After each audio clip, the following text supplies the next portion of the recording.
Hello, welcome to my YouTube channel. ഞാൻ ഇന്ന് വന്നിട്ടുള്ളത് ഒക്കുലാർ മൈഗ്രെയിൻസ് എന്ന ഒരു കണ്ടീഷനെ കുറിച്ച് ഡിസ്കസ് ചെയ്യാൻ വേണ്ടിയിട്ടാണ്. എന്താണ് ഒക്കുലാർ മൈഗ്രെയിൻസ്? നമുക്ക് മൈഗ്രെയിൻസ് ഉള്ള ടേം ഭയങ്കര ഫെമിലിയർ ആയിരിക്കും. നമ്മളെ ലൈഫ് സ്റ്റൈലിൽ ചേഞ്ചസ് ആയിട്ട് വരുന്ന ഒരു കണ്ടീഷനിൽ ഒന്നാണ് മൈഗ്രെയിൻസ് എന്ന് പറഞ്ഞത് അല്ലേ. എന്നാൽ ഈ ഒരു മൈഗ്രെയിൻസ് നമ്മളെ ഐസിലും എഫക്റ്റ് ഉണ്ടാക്കുന്നുണ്ട്. ആ ഒരു കണ്ടീഷനാണ് നമ്മൾ ഒക്കുലാർ മൈഗ്രെയിൻസ് എന്ന് പറയുന്നത്. എന്താണ് ഒക്കുലാർ മൈഗ്രെയിൻസ് എന്ന് പറയുന്നതിന് മുൻപ് നമുക്ക് മൈഗ്രെയിൻസിൽ വരുന്ന ഒരു 3 ഡിഫറെൻറ്റ് കാറ്റഗറീസിനെ കുറിച്ചിട്ട് ഡിസ്കസ് ചെയ്യാം. അതിലൊന്നാണ് മൈഗ്രെയിൻ വിത്ത് ഓറ. എന്താണ് മൈഗ്രെയിൻ വിത്ത് ഓറ? നമ്മൾ ആ ഒരു ടേമിൽ തന്നെ ഉണ്ട് ഓറ. അത് it is A visible aura experience. So എല്ലാ മൈഗ്രെയിൻ കേസിലും മൈഗ്രെയിൻ ഓറ നമുക്ക് എക്സ്പീരിയൻസ് ചെയ്യാൻ കഴിയുമോ എന്ന് ചോദിച്ചു കഴിഞ്ഞാൽ ഇല്ല. ഒരു 1/3 ഓഫ് മൈഗ്രെയിൻ കേസിൽ മാത്രമേ നമുക്ക് മൈഗ്രെയിൻ ഓറാസ് എക്സ്പീരിയൻസ് ചെയ്യാൻ പറ്റുള്ളൂ. മൈഗ്രെയിൻ ഓറാസ് എക്സ്പീരിയൻസ് ചെയ്യാത്ത മൈഗ്രെയിൻ കേസസും ഉണ്ട്. ഇതൊരു ബൈലാറ്ററൽ കണ്ടീഷൻ കൂടെയാണ്. രണ്ട് കണ്ണിനെയും ഒരുപോലെ ബാധിക്കുന്ന ഒരു കണ്ടീഷനാണ്.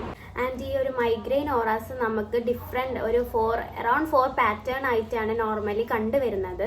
അതിൽ പെട്ടതാണ് ബ്ലൈൻഡിങ് ലൈറ്റ് പാറ്റേൺ, പിന്നെ shimmering light, zigzag pattern and even blind spot. Blind സ്പോട്ടിൽ വരുന്ന മൈഗ്രെയിൻ ഓറാസ് കുറച്ചും കൂടെ ഒരു ഡേഞ്ചറസ് കണ്ടീഷനായിട്ട് മാറാനുള്ള ചാൻസും ഉണ്ട്. കാരണം മൈഗ്രെയിൻ കേസിലല്ലാതെ ഈ ഒരു ബ്രെയിൻ ട്യൂമർ അല്ലെങ്കിൽ എന്തെങ്കിലും ബ്ലോക്കേജ് ഉള്ള കേസിലും നമുക്ക് ഈ ഒരു ബ്ലൈൻഡ് സ്പോട്ട് വരുന്ന ഒരു ബുദ്ധിമുട്ട് നമുക്ക് വിസിബിളായിട്ട് വരാറുണ്ട്. സോ നമ്മൾ അത് കുറച്ചും കൂടെ കൺസേൺ ആയിട്ട് എടുക്കേണ്ട ഒരു കേസാണ്.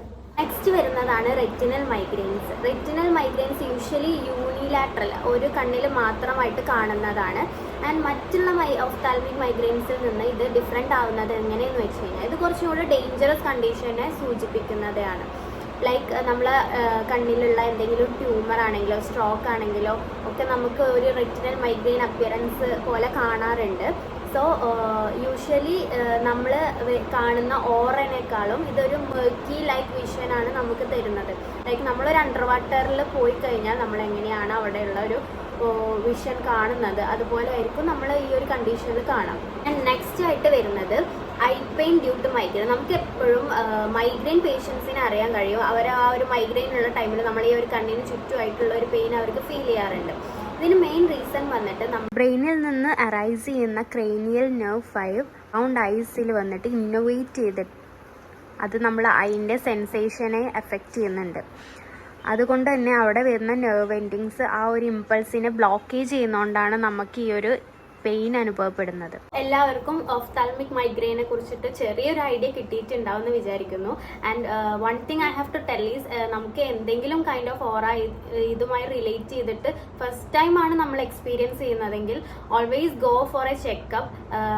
അത് കാരണം അല്ലാതെ നമ്മൾ ഒരിക്കലും ഇതൊരു മൈഗ്രെയിൻ റിലേറ്റഡ് ആണെന്ന് സ്വയം വിശ്വസിച്ച് ഇരിക്കാതെ ഒരു ഐ സ്പെഷ്യലിസ്റ്റിനെ കൺസൾട്ട് ചെയ്ത് അതിന് വേണ്ട ട്രീറ്റ്മെന്റ്സോ ടെസ്റ്റ് കാര്യങ്ങളൊക്കെ ചെയ്യേണ്ടത് വളരെ അത്യാവശ്യമാണ്.